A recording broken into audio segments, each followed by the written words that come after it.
একটা চা দেবে তো?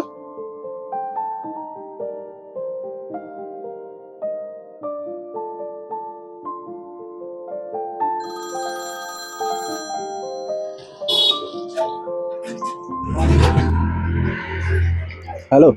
কিরে, কি খবর? তোকে তখন পাওয়াই যায় না যে। গ্রুপে তো মেসেজ করছি, কোনো রিপ্লাই নেই, কিছুই নেই।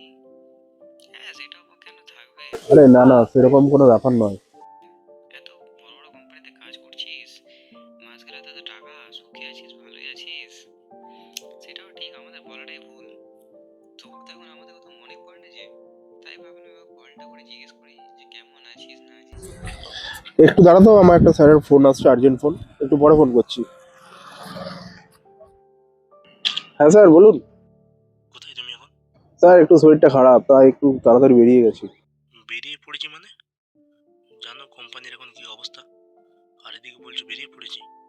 কাজ করার মন না থাকলে বলে দাও। অনেক এমপ্লয়ের সিভি এখনো পড়ে আছে। ঠিক আছে স্যার, আমি বাড়ি গিয়ে লগ ইনটা এখনই করছি।